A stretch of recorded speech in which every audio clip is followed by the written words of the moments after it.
Hello and welcome to Guns and Gear. This is going to be another video in that series of kind of best of types of videos, and of course that was started by Oil the Gun, or at least that was the first one that I saw. And one thing I want to say is when we get into talking about best of, it's not that I'm saying that my particular choices are the best and no other choices could be considered. Not at all. These are what I feel are best choices, and my best choices. Okay, and that's the kind of the cool thing about these types of videos is that folks can make videos and talk about their best choices. And you'll notice that the title of this video is the best home defense firearm. Now that's going to be very controversial and very subjective because people have a lot of different opinions.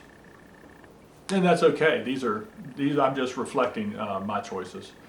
If you have most of your experience with firearms is with a handgun, then you're more apt to probably choose a handgun to fit that role. Many folks have a lot of confidence and experience with rifles, and so therefore they may feel in their situation they may feel that an AR or an AK or something of that nature might be a better choice or the best choice for them.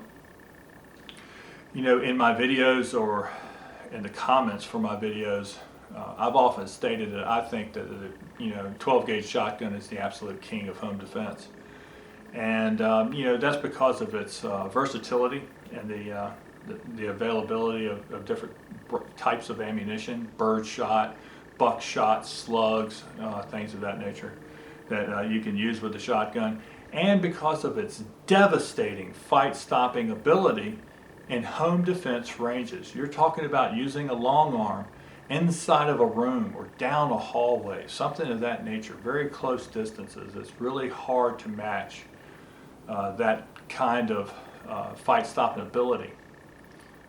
So I like the good old 12 gauge shotgun. Now, other people, they say, oh, what about my 20 gauge? Well, 20 gauges are fine. I'm not saying they're not, but once again, these are just what my choices are. So, show you the shotgun that I've had loaded up for home defense quite a number of years. I've owned this gun quite a long time, probably since the 80s. It was in I think the late 80s when I got this. This happens to be a Mossberg Mariner, the Mossberg 590 Mariner. And it's actually constructed with stainless steel. This is not a coating or a treatment or something of that nature. This is actual stainless steel parts. And I wish they still made them that way. I think it was I think these are outstanding shotguns. Now they use some sort of a marine coat on their guns. But at any rate, this is the Mossberg Mariner 590. I have changed a few things on it. One thing is I think it's important that you have a sling on a defensive long arm. I think that that sling is worth its weight in platinum. Okay, it's very important. Now, some changes I've made is I've put this forearm on here, which is basically has 3 Picatinny rails on there, and if you'll notice, I have a light sitting on the forearm, and that happens to be a Surefire X200. Okay. Now you also see I have a little shell caddy, very popular, and this happens to be a Tacstar brand, and it keeps 6 rounds right there ready to use. Additional rounds. At any rate, I don't know, there's lots of good shotguns out there, and I'm not saying that this Mossberg 590 Mariner is better than anybody else's, but it's just a gun I have a lot of confidence with. It's a gun that I've trained with extensively over the years, and my choice. Okay. Now, when I was thinking about this video, I was sitting there going, there's 2 brands of shotguns, pump action shotguns, that come to mind that they have to be head and shoulders above the rest.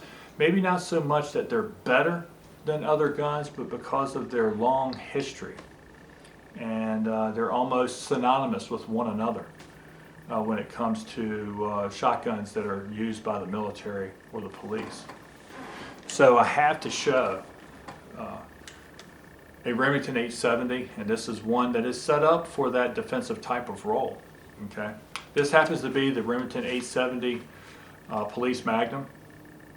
And you know, I've made some changes to this gun, and I made a video about it about a year ago actually. But I've added a mag pull stock, which I like that because I'm able to adjust the length of the stock using spacers to fit me quite well. And I've added an extended tube. On this particular model, did not come with the extended tube. And I have a shell caddy on it as well. Okay, and this one is by Mesa Tactical. And of course a sling, right? Now one thing that I've added and may give you a little bit of an update on is a XS Big Dot Tritium sight. And I tell you what, I love it. That green dot really shows up well, and the big white bead in front of that, or that surrounding that tritium dot, it's just an excellent sight. Something worth considering. But at any rate, as far as ammunition goes, I've always liked to use either double-aught buck, number 4 buck, some sort of a standard buck like that. I prefer it over bird shot or other things that are out there. I'm not saying that one is any better than the other, but I don't like to use Magnum rounds, and that's because I don't really feel like I need it inside of a room. I don't think I need it down the hallway in my home.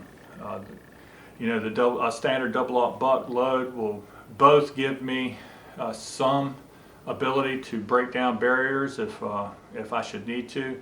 Yet it's still a good round to consider when over-penetration may be an issue. Over-penetration is always an issue with any type of defensive firearm, and it doesn't even matter if you have a pellet gun. It can break through glass and hurt someone on the other side, so you have to be careful.